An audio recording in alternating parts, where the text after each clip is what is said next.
Baik, teman-teman media sudah pada kumpul semuanya. Selamat malam semua. Selamat malam semua. Oke. Ada siapa aja nih? Ada Linda Jawa Pos, ada TV One News, CNN Indonesia. Udah cukup banyak, bisa kita mulai?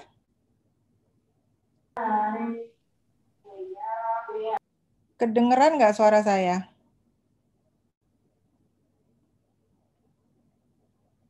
Halo? Terdengar, Bu. Terdengar ya? Terdengar, Bu. Oke. Kita bisa mulai, Bu Nadia. Siap. Itu ada Siap. 42 orang waiting room. Kenapa?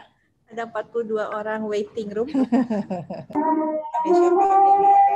Oke, boleh yang lainnya di mute supaya nggak ada suara gemuruh. Kita mulai ya. Assalamualaikum warahmatullahi wabarakatuh. Selamat malam dan salam sehat semuanya. Saya berharap rekan-rekan media yang saya cintai, saya kangeni semua dalam keadaan sehat walafiat. Dan kita malam ini akan mengupdate pemberitaan terkait dengan penanganan pandemi COVID-19, vaksinasi COVID-19. Rekan-rekan media, seperti kita ketahui bersama, vaksinasi COVID-19 untuk petugas pelayanan publik dan lansia sudah dimulai pada tanggal 17 Februari kemarin ya. Dan sebagai pilot project-nya adalah vaksinasi bagi pedagang pasar Tanah Abang. Nah, dari kemarin ini kita banyak sekali menerima pertanyaan, bagaimana dengan mekanisme pelayanan vaksinasi bagi lansia? Apakah sama atau ada yang bedakan, gimana cara daftarnya, kemudian di mana lokasinya, dan segala macam.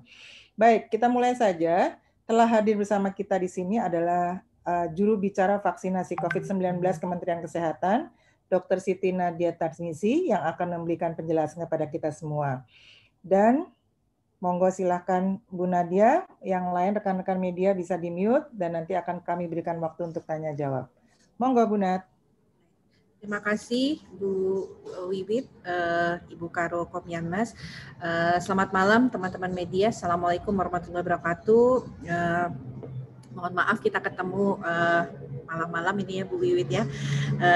Kami ingin menyampaikan mengenai mekanisme pendaftaran dan pelaksanaan vaksinasi tahap kedua bagi masyarakat lanjut usia. Jadi kita tahu bahwa memang kita ada di tahap kedua ini, kita ada dua sasaran besar, yaitu masyarakat lanjut usia, dan yang kedua adalah pemberi pelayanan publik. Pada malam hari ini, kami ingin menyampaikan kepada teman-teman media terkait proses pendaftaran vaksinasi bagi masyarakat lanjut usia yang merupakan bagian dari tahap kedua vaksinasi COVID-19. Sehubungan dengan saat ini vaksin yang tersedia juga masih terbatas dan di tahap awal ini kurang lebih 7 juta vaksin yang sebenarnya sudah 2 kali lipat ya kalau kita bandingkan dengan jumlah vaksin yang kita distribusikan di tahap pertama untuk petugas kesehatan. Jadi saat ini 7 juta vaksin sudah siap untuk didistribusikan dan akan segera sampai di 34 provinsi. Tetapi memang sesuai dengan pendekatan yang saat ini akan kita lakukan, vaksinasi ini akan fokus di provinsi yang ada di Jawa Bali. Sehingga vaksinasi ini tentunya akan didistribusikan sesuai dengan proporsi di mana Jawa Bali mendapatkan kurang lebih 70% dari proporsi vaksin yang ada saat ini. Selanjutnya, dengan keterbatasan vaksin, maka vaksinasi ini akan diutamakan bagi kelompok lansia yang berada di atas 60 tahun yang ada di seluruh provinsi DKI Jakarta dan juga ibu kota provinsi di 34 provinsi, maksud saya 33 provinsi yang ada. Jadi selain untuk seluruh Kotamadya yang ada di DKI Jakarta. Vaksinasi juga akan pada lanjut usia ini akan dilakukan di ibu kota provinsi di 33 provinsi seperti Kota Bandung untuk Provinsi Jawa Barat, Kota Denpasar untuk Provinsi Bali, Kota Medan untuk Provinsi Sumatera Utara, Kota Makassar untuk Provinsi Sulawesi Selatan, dan seterusnya. Terdapat dua pilihan mekanisme pendaftaran dan pelaksanaan vaksinasi bagi masyarakat lanjut usia. Pilihan pertama, vaksinasi akan diselenggarakan di fasilitas kesehatan masyarakat, baik itu di puskesmas dan rumah sakit milik pemerintah dan swasta. Peserta dapat mendaftar dengan mengunjungi website Kementerian Kesehatan, yaitu www.kemkes.go.id dan website Komite Penanganan COVID-19 dan Pemulihan Ekonomi Nasional KPCPEN di covid19.go.id. Mohon maaf. Di kedua website tersebut akan tersedia link atau tautan yang dapat kemudian diklik oleh sasaran vaksinasi masyarakat lanjut usia, dan di dalamnya akan terdapat sejumlah pertanyaan-pertanyaan yang harus diisi. Dalam mengisi data tersebut, sasaran vaksinasi masyarakat lanjut usia dapat meminta bantuan anggota keluarga lain atau melalui kepala RT atau RW setempat. Jadi, proses vaksinasi ini atau proses pendaftaran melalui website di kemkes.go.id atau website KPCPEN covid19.go.id, sasaran vaksinasi bisa dibantu oleh keluarga ataupun RT RW setempat. Tautan yang tersedia di website Kementerian Kesehatan dan KPCPEN tersebut sekaligus akan memperbaharui tautan yang beredar di masyarakat sejak tadi pagi. Dengan adanya tautan yang baru ini, maka tautan yang sudah beredar sudah tidak dapat dipergunakan kembali.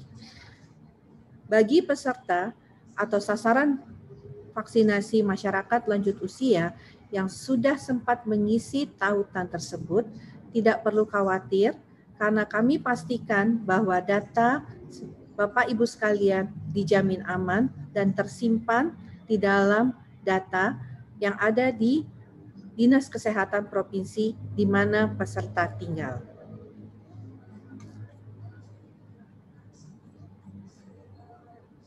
Selanjutnya, peserta yang sudah mendaftar sebelumnya pada link tersebut tidak perlu mengisi kembali tautan yang ada di website KPCPEN ataupun website Kementerian Kesehatan. Kembali ke tautan yang tersedia di website Kemenkes atau KPCPEN tadi, maka setelah peserta mengisi, maka seluruh data peserta akan kembali masuk ke Dinas Kesehatan Provinsi masing-masing.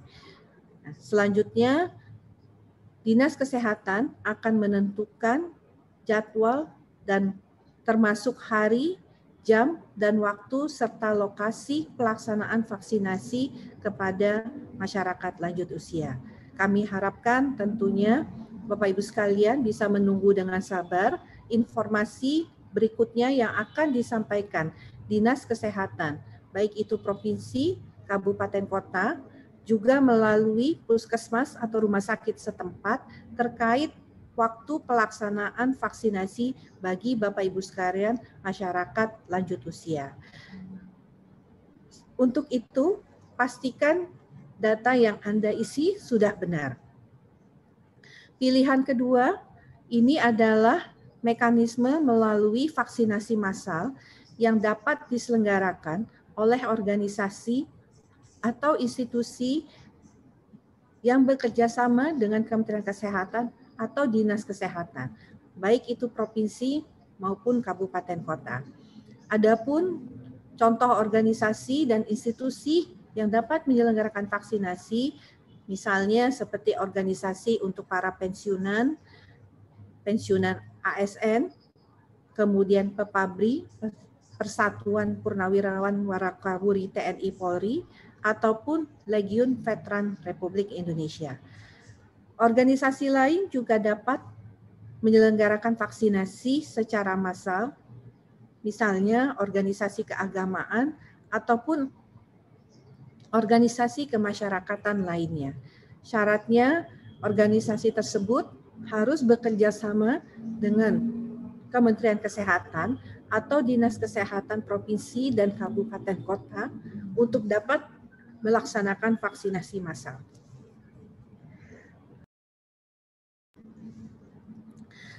Setelah dipastikan adanya informasi tentang vaksinasi massal ini, maka organisasi atau institusi tersebut akan melakukan pendataan dan pendaftaran terhadap masyarakat sasaran lanjut usia yang berada di daerah mereka masing-masing. Setelah melakukan pendaftaran organisasi dan institusi tersebut akan bekerja sama dengan Dinas Kesehatan Provinsi dan Kabupaten Kota untuk menentukan pelaksanaan termasuk waktu daripada vaksinasi massal. Organisasi tersebut akan memberitahukan jadwal dan tempat pelaksanaan vaksinasi massal kepada para peserta yang tentunya sudah mendaftar. Kami juga dari Kementerian Kesehatan bersama Dinas Kesehatan akan memastikan bahwa proses vaksinasi baik untuk pilihan vaksinasi di Fasyankes maupun vaksinasi massal yang akan dilakukan dengan bekerja sama dengan organisasi kemasyarakatan, keagamaan atau institusi lainnya, ini harus tetap mematuhi protokol kesehatan. Peserta harus senantiasa menggunakan masker saat menunggu hingga setelah vaksinasi. Kami akan memastikan bahwa dalam pelaksanaan tidak akan terjadi kerumunan. Dan juga kami akan pastikan seluruh tenaga vaksinator yang terlibat telah mendapatkan pelatihan. Untuk mengantisipasi munculnya kejadian ikutan pasca imunisasi, di setiap tempat pelaksanaan vaksinasi akan memiliki kontak person perwakilan dari komisi daerah ataupun focal point KIPI yang berasal dari kabupaten, kota, atau provinsi tersebut, yang tentunya dapat dihubungi oleh panitia penyelenggara ataupun Fasyankes pelaksana. Tidak lupa kami ingatkan bahwa meskipun nanti telah divaksinasi, kita tetap harus melaksanakan protokol kesehatan. 3M, mencuci tangan, memakai masker, dan menjaga jarak. Meskipun kita telah divaksinasi, kemungkinan kita untuk terpapar oleh virus COVID-19 akan tetap ada. Namun, kemungkinan untuk menderita gejala parah akan semakin kecil. Dengan melaksanakan protokol kesehatan, kita akan mencegah penularan virus COVID-19 kepada orang lain. Demikian teman-teman media yang bisa saya sampaikan. Terima kasih banyak. Billahi taufiq wal hidayah. Wassalamualaikum warahmatullahi wabarakatuh. Salam sehat. Ya, terima kasih banyak Bu Nadia. Teman-teman media mungkin bisa saya catat dan saya ulang kembali beberapa poin yang tadi disampaikan oleh Bu Nadia. Jadi ada 2 pilihan mekanisme pendaftaran.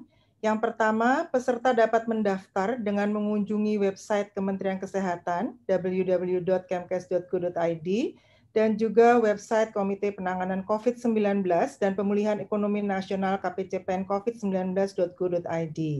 Nah, terus yang kedua adalah melalui vaksinasi massal yang diselenggarakan organisasi atau institusi yang bekerja sama dengan Kemenkes dan juga Dinas Kesehatan Provinsi. Baik, teman-teman media, saya buka pertanyaan.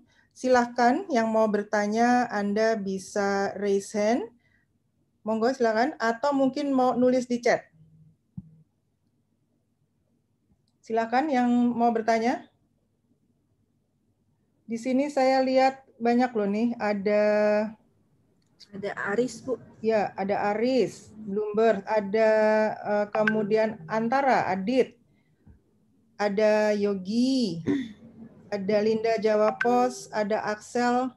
Monggo silahkan dibuka sudah dibuka pintu bertanya. Siapa ini? Selamat malam, Aris, Bu, Bloomberg Oh, News. Aris. Aris, keras sedikit, nggak kedengeran, kecil, Riz? Cek. Ya, oke. Malam. Silakan. Selamat malam, Bu Wiwit dan Bu Nadia. Aris, Bu, dari Bloomberg News ada 2 pertanyaan, Bu. Yang pertama, sebelum melangkah ke vaksinasi yang untuk lansia dan pekerja publik, yang untuk nakes kan ini yang sudah divaksinasi kedua udah mencapai 600 ribuan ya, Bu, data hari ini kalau nggak salah ingat. Nah, itu apakah udah ada data evaluasi mengenai efektivitasnya, Bu? Maksudnya apakah itu udah ada data mengenai mencegah kematian sampai berapa persen, mencegah keterinfeksian sampai berapa persen, atau data apapun mengenai evaluasi yang vaksinasi tahap 1. Terus yang kedua tadi Bu Nadia menyebut untuk yang ini tahap kedua ada 7 juta ya, Bu ya. Sementara kebutuhan orangnya yang ditarget kan jauh lebih banyak dari itu. Nah, itu untuk sisanya kira-kira kapan akan terdistribusi ya, Bu ya, setelah yang 7 juta dosis itu, Bu. Nah, itu aja, Bu. Terima kasih banyak sebelumnya. Salam sehat, selamat malam. Sebentar, teman-teman media, kita malam ini ngobrolin tentang lansia dan bagaimana tata laksananya. Jadi monggo kita ngobrolinnya gimana lansia, ya. Yuk, Bu Nadia. Ya, baik. Aris, pertama kalau kita mau melihat cakupan vaksinasi tahap pertama apakah sudah memberikan dampak ya, artinya penurunan penularan, penurunan angka kesakitan, ini masih terlalu dini ya kalau untuk kita mengevaluasinya, karena belum semuanya dari sasaran 1,48 juta itu mendapatkan dosis kedua. Kita tahu bahwa antibodi itu baru optimal terbentuk setelah 28 hari. Nah, yang pertama, kalau kita lihat cakupan, kalau kita bandingkan dengan cakupan 181,5 juta untuk kita mampu melakukan tahap awal pengendalian pandemi dan kemudian nanti adalah kekebalan kelompok yang muncul, ini angkanya masih sangat jauh ya kalau 1,4 dibandingkan dengan 181,5 juta. Jadi masih terlalu dini. Kemungkinan besar apa yang kita lihat dari penurunan jumlah kasus yang beberapa hari ini terlihat ada penurunan kasus baru maupun kasus aktif, lebih banyak karena proses PPKM yang kita laksanakan sebanyak 2 kali dan saat ini diteruskan dengan PPKM mikro. Yang kedua, terkait tentang jumlah vaksin yang tersedia. Jadi memang saat ini yang kita tahu bahwa kita sudah menerima ya 25 juta dosis vaksin Sinovac dalam bentuk setengah jadi yang saat ini sedang diproses di Bio Farma. Nah, yang sudah siap itu adalah 7 juta. Dan tentunya secara bertahap dari 25 tadi akan terus diolah menjadi vaksin jadi yang seterusnya akan memenuhi kebutuhan 38 juta sasaran pada tahap kedua ini. Jadi kalau sekarang 7 juta mungkin nanti di awal Maret sudah kita bisa distribusikan lagi sebanyak 11 juta dan nanti 2 minggu kemudian sisanya. Selain itu kita menunggu kedatangan tahap berikutnya, tahap ke-5 dan ke-6 dari vaksin Sinovac yang dalam bentuk setengah jadi ini juga. Mungkin itu menjawab. Ya, terima kasih. Dari Aris kita ke Melanie CNN. Silakan Mel. Ya, selamat malam Bu. Saya Melanie dari CNN Indonesia. Izin Bu, ini mau nanya soal lansia yang punya komorbid. Ini kan diharuskan buat membawa surat layak divaksin ya Bu. Nah, surat layak divaksinnya ini dibawa ketika proses vaksinasi atau bisa diupdate di website KPCPEN dan website Kemenkes tadi Bu. Itu aja, terima kasih. Yuk, silakan Bu Nat. Baik, jadi tidak semua sasaran vaksinasi lansia harus membawa surat layak vaksin ya, Melania. Jadi memang yang memang punya penyakit-penyakit tadi seperti memang misalnya punya penyakit gagal ginjal, penyakit jantung koroner yang pasang ring ya, atau dia pernah punya penyakit kelainan darah atau penyakit misalnya gangguan imunitas yang saat ini mungkin tidak sedang akut atau sedang remisi, atau dia mungkin adalah para penyintas kanker. Ini beberapa kondisi-kondisi yang akan kita mintakan untuk bisa membawa surat keterangan layak vaksin. Dan tentunya ini dibawa pada pada saat pelaksanaan vaksin, bukan diupload di website link pendaftaran yang ada di website Kemkes ataupun website KPCPEN. Oke, lanjut ini Linda nggak raise hand, Bu Nat, dia nitip lewat chat karena dia di tempat ramai. Pertanyaannya adalah vaksin yang digunakan untuk organisasi keagamaan atau institusi sama tidak dengan vaksin yang digunakan pada lansia yang pendaftarannya dengan melalui daftar website? Ya, jadi pendaftaran dan pelaksanaan ini ada dua cara. Pendaftaran melalui website tadi atau nanti akan dikoordinir lebih lanjut oleh Dinas Kesehatan tentang jadwalnya, atau tadi kalau ada organisasi keagamaan, organisasi masyarakat atau institusi seperti organisasi pensiunan tadi ya, karena biasanya kalau pensiunan kan usianya di atas 60 tahun. Nah, ini bisa melakukan pendaftaran dan pelaksanaan vaksinasi. Dan tentunya vaksin yang digunakan adalah sama. Vaksin buatan Bio Farma, yaitu vaksin COVID-19 atau vaksin yang berasal dari Sinovac. Baik, berikutnya ada Uyung Detikcom. Silakan Uyung. Selamat malam Bu Nadia, Uyung dari Detikcom. Beberapa pertanyaan sudah terwakili dari teman-teman tadi. Ini aja Bu, memastikan untuk vaksinasi tahap kedua ini, termasuk pada lansia ini, benar-benar akan dimulainya itu tanggal berapa Bu? Soalnya informasinya agak simpang siur. Dulu kan disebutkan tanggal 17 Februari. Beberapa teman sudah mendapatkan jadwal dan lokasi ya kalau nggak salah notifikasinya.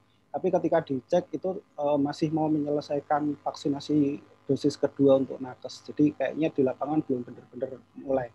Ini mulai benerannya kapan? Terima kasih. Ya, baik. Terima kasih. Lanjut ya Bu. Ya, silakan Bu Nat. Baik, terima kasih Mas Uyung. Jadi karena kita masih ada beberapa data yang harus kita konfirmasi ulang terkait sasaran vaksinasi lanjut usia ini, dan kita sedang dalam proses ya, serta distribusi vaksin juga sedang berjalan sambil menunggu kesiapan dari Fasiankes peralihan dari tahap 1, yaitu beberapa Fasiankes masih berusaha untuk menyelesaikan vaksinasi tahap 1, sehingga kemungkinan untuk kita memulai penyuntikan kepada sasaran Fasiankes ini minggu depan ya, karena ada beberapa proses. Kalau kita lihat tadi adalah registrasi melalui website. Setelah registrasi tadi, maka Dinas Kesehatan Kabupaten Kota maupun provinsi harus menyusun jadwal dulu ya. Jadi secepat-cepatnya itu mungkin minggu depan seperti itu. Tapi nanti ditunggu jadwalnya lebih pastinya dari Dinas Kesehatan Provinsi dan Kabupaten Kota. Baik, saya masih buka 2 kesempatan pertanyaan sebelum kita tuntaskan presscom kita sore ini. Ada Aditya dari Antara. Silakan Dit. Ya, terima kasih Bu Wiwit. Selamat malam Bu Wiwit, Bu Nadia. Pertanyaan saya ada 2. Yang pertama, ingin mempertegas lagi Bu Nadia soal daerah yang akan mendapatkan vaksinasi itu tadi kan di DKI Jakarta dan seluruh ibu kota provinsi di 33 provinsi ya. Misalnya di Jawa Barat itu di Bandung. Tapi apakah nanti di daerah lain di luar ibu kota provinsi seperti misalnya kalau Jawa Barat seperti di Bekasi, Depok, Bogor, itu apakah dapat juga atau tidak? Dan apa sih pertimbangan memilih menetapkan daerah-daerah yang akan mendapat vaksinasi ini dari Kementerian Kesehatan, pertimbangannya apa? Yang kedua, kriteria dari adakah dari kriteria dari Dinas Kesehatan untuk memilih lansia yang akan mendapatkan vaksin lebih dulu? Tadi kan masyarakat lansia harus daftar lewat website, nanti akan dihubungi kembali oleh Dinas Kesehatan. Nah, saat dihubungi kembali itu apakah dari Dinas Kesehatan ada kriteria tersendiri untuk memilih mana yang lebih dulu? Dan balasan dari Dinas Kesehatan setelah masyarakat mendaftar itu berapa lama ya, Bu? Supaya nanti masyarakat tahu batas waktu responnya itu dari Dinkes berapa lama gitu. Terima kasih, itu saja. Ya, banyak pertanyaannya ya. Jadi Didorong sama Adit. ya, baik Adit. Jadi yang sorry Adit kalau miss yang pertama karena jadi yang kedua dulu ya, kapan respon dari Dinas Kesehatan? Kita harapkan minggu depan sebenarnya Dinas Kesehatan tuh sudah kalau sekarang kita sudah mulai pendataan ya, diharapkan data tersebut masuk ya. Kemudian minggu depan segera Dinas Kesehatan menyusun jadwal vaksinasi dan bisa segera mulai. Tapi mungkin tidak hari Senin ya Dit ya, mungkin sekitar Rabu atau Kamis baru beberapa daerah yang mulai. Nah yang kedua, jadi karena vaksin ini jumlahnya terbatas ya, kita tahu sasaran lansia itu adalah 21,5 juta ya. Jadi tadi kami sampaikan jumlah vaksin yang akan kita distribusikan 7 juta, di mana 70%-nya akan berada di Pulau Jawa dan Bali. Kenapa di Pulau Jawa dan Bali? Karena kita tahu jumlah penduduk terbesar di sana. Jadi populasi lansia juga paling besar adalah di sana. Kenapa di ibu kota? Karena ibu kota paling banyak kasus COVID-19, sehingga kita fokuskan di ibu kota dulu. Jadi artinya selain 7 provinsi ini, kecuali DKI ya, karena DKI seluruh kotanya ya, jadi kota Jakarta Pusat, Jakarta Timur, Jakarta Selatan, Kepulauan Seribu, dan Jakarta Utara semuanya akan di-cover untuk lansianya. Nah, tetapi untuk provinsi-provinsi lain dari Sabang sampai Merauke, maka ibu kota provinsi saja untuk lansia yang akan mendapatkan vaksinasi lansia ini. Baik, teman-teman media sudah ada tadi berarti sudah hampir 7 pertanyaan dan kita tuntaskan sampai di sini saja Bu Nadia. Terima kasih banyak buat teman-teman media semua. Tentunya ada satu yang perlu diingat bahwa walaupun sudah divaksin, kita harus tetap disiplin menjalankan protokol kesehatan 3M. Mencuci tangan, memakai masker, dan menjaga jarak. Dan kemungkinan terpapar oleh virus COVID-19 akan masih ada, namun tidak akan parah tentunya. Dan dengan melaksanakan protokol kesehatan, kita juga membantu mencegah penularan virus COVID-19 ke orang lain. Terima kasih banyak Bu Nadia, terima kasih banyak rekan-rekan media yang saya cintai dan selalu saya kangeni semua. Semoga semua dalam keadaan sehat walafiat. Sehat, sehat, dan sehat. Terima kasih, selamat malam. Wassalamualaikum warahmatullahi wabarakatuh. Waalaikumsalam warahmatullahi wabarakatuh. Terima kasih banyak Bu Wiwit, Bu Nadia. Ya, Mas Budi. Terima kasih ya Bu. Mas Budi, Mas Randy, Mas Nexus semuanya. Terima kasih. Terima kasih. Sehat-sehat semua. Pamit Bu Wiwit. Ya, monggo. Selamat pulang Bu Nadia.